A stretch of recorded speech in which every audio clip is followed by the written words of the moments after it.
नमस्ते। आज हम जिनकी कहानी पर गौर कर रहे हैं वो है क्रिकेट के मैदान के एक दिलचस्प कलाकार कुलदीप यादव।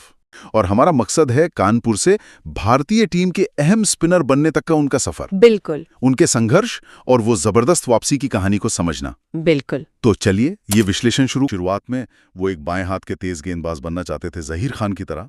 कानपुर में उनके शुरुआती कोच ने उनकी कद काठी देखकर उन्हें स्पिन गेंदबाजी की तरफ मोड़ा, अच्छा। और यहीं से उनके चाइना मैन यानी बाएं हाथ की कलाई की स्पिन का सफर शुरू हुआ।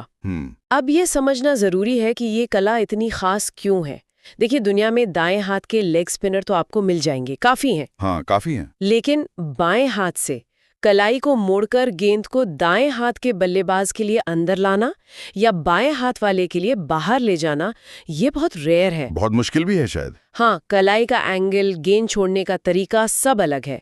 बल्लेबाजों के लिए पढ़ना मुश्किल हो जाता है, और कुलदीप ने इस मुश्किल कला को काफी जल्दी सीखा। इसी नई पहचान के साथ आया 2014 का अंडर 19 विश्व कप। वहां क्या खास हुआ था? वो उनके करियर का पहला बड़ा मंच था, कह सकते हैं, और उन्होंने मौका पूरा भुनाया।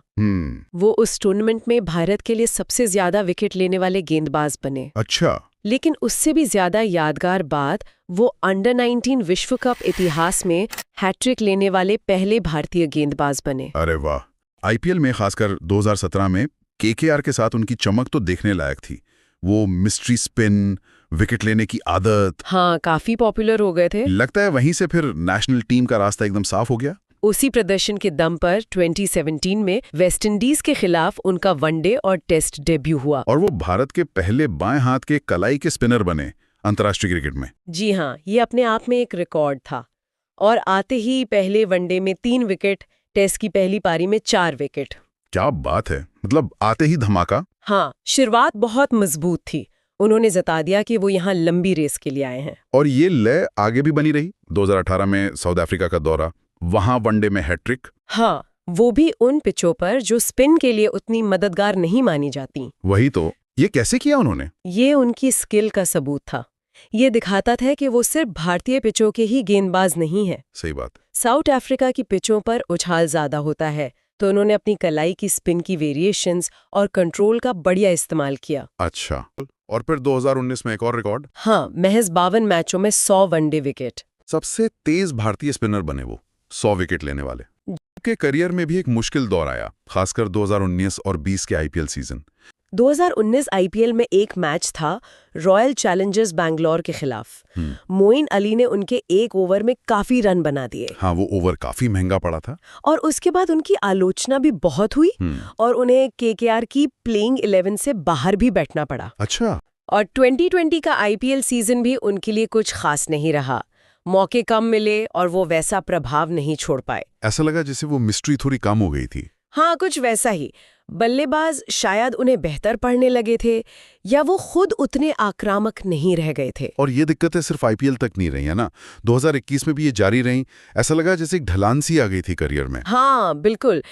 और इसी मानसिक दबाव के साथ फिर फिजिकल चोट भी आ गई, घुटने की चोट। हाँ, वो तो जैसे जले पर नमक छिड़कने जैसा था। सही में। घुटने की गंभीर चोट ने उन्हें खेल से महीनों दूर कर दिया। सर्जरी हुई और फिर एक लंबा थका देने वाला रिहैब। उफ। लय वापस पाने के लिए डोमेस्टिक क्रिकेट खेला। और सबसे महत्वपूर्ण बात, उन्होंने अपनी गेंदबाजी पर तकनीकी रूप से काम किया, कोच के साथ। क्या बदलाव किया तकनीक में? सबसे बड़ा बदलाव था अपनी गेंद की गति बढ़ाना। ओह। उनकी औसत गति, जो पहले लगभग 81-82 किलोमीटर घंटा थी, उसे बढ़ाकर वो करीब 86-87 किलोमीटर घंटा तक ले गए। अच्छा। और इसका असर तुरंत दिखाया ना, खासकर दिल्ली कैपिटल्स के साथ आईपीएल 2022 में। वो परफॉर्मेंस तो जबरदस्त थी। हाँ, केकेआर से दिल्ली कैपिटल्स में जाना उनके लिए एक नई शुरुआत जैसा साबित हुआ। Fresh start. एग्जैक्टली।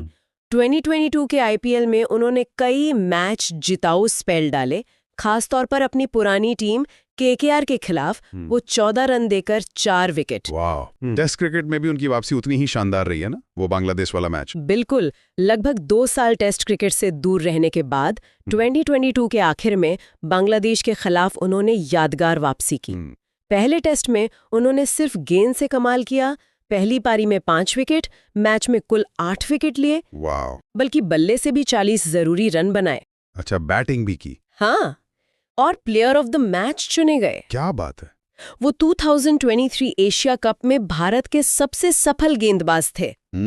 सिर्फ 4 मैचों में 10 विकेट, वो भी 12.20 की अविश्वसनीय औसत से। अविश्वसनीय। पाकिस्तान के खिलाफ सुपर 4 मैच में 25 रन देकर 5 विकेट लेना, वो उनके करियर के बेस्ट स्पेल्स में से एक है। हाँ, वो स्पेल तो मैच विनिंग था। बिल्कुल, और उनकी इसी शानदार गेंदबाजी की वजह से उन्हें प्लेयर ऑफ द टूर्नामेंट चुना गया और भारत ने वो एशिया कप जीता। क्या बात है, ये तो करियर के शिखर पर लौटने जैसा था। हाँ, एक और मजबूत वापसी का संकेत। 2023 विश्व कप की बात करें तो एशिया कप के उस जबरदस्त प्रदर्शन के बाद उम्मीदें तो आसमान पर थीं। विश्व कप में उनका योगदान कैसा रहा? विश्व कप में उन्होंने कुछ अहम स्पेल्स जरूर डाले, टीम के लिए उपयोगी भी साबित हुए। 2024 के T20 विश्व कप में वो भारतीय टीम का एक बहुत अहम हिस्सा थे। पूरे टूर्नामेंट में उनकी गेंदबाजी काफी नपी-तुली और असरदार रही। उनकी कलाई की स्पिन ने बीच के ओवरों में रन रेट पर कंट्रोल रखा और जरूरी विकेट भी दिलाए। मतलब कंसिस्टेंट रहे। हाँ, काफी कंसिस्टेंट और भारत के अभियान के लिए महत्वपूर्ण थे। और फिर आता है 2025 का एशिया कप। ये तो उनके लिए मतलब एक एक्स्ट्राऑर्डिनरी टूर्नामेंट साबित हुआ। एक्स्ट्राऑर्डिनरी किस मायने में? आंकड़े देखिए, वो 17 विकेट लेकर टूर्नामेंट के हाईएस्ट विकेट टेकर बने। 17 विकेट? हाँ, और वो भी सिर्फ 9.29 की औसत और बेहतरीन इकोनॉमी रेट के साथ। ये तो कमाल के आंकड़े हैं किसी भी स्पिनर के लिए। बिल्कुल लाजवाब। और फिर बड़े मैच का प्रेशर। 28 सितंबर 2025 को पाकिस्तान के खिलाफ फाइनल में उन्होंने 30 रन देकर 4 अहम विकेट चटकाए और भारत की जीत की नींव रखी। वाह, फाइनल में मैच जिताऊ प्रदर्शन। और इतना ही नहीं, इसी टूर्नामेंट के दौरान उन्होंने एक और बड़ा रिकॉर्ड बनाया। लसित मलिंगा को पीछे छोड़कर वो एशिया कप इतिहास में सबसे ज्यादा विकेट लेने वाले गेंदबाज बन गए। अरे वाह, तो इतने उतार चढ़ाव, चोट, फॉर्म में गिरावट, इन सब के बाद आज कुलदीप यादव निस्संदेह भारतीय टीम के प्रमुख स्पिन आक्रमण का चेहरा बन चुके हैं। हाँ, नंबर 1 स्पिनर कह सकते हैं। ये सफर तो वाकई किसी रोलर कोस्टर राइड जैसा रहा है। बिल्कुल सही कहा आपने। उनकी कहानी हमें यही बताती है कि टैलेंट बेशक जरूरी है, लेकिन इंटरनेशनल क्रिकेट में टिके रहने के लिए वो जो दृढ़ता है, जो एडेप्टेबिलिटी है और जो मानसिक मजबूती है, वो शायद उससे भी ज्यादा जरूरी है। हाँ, मेंटल टफनेस। बिल्कुल।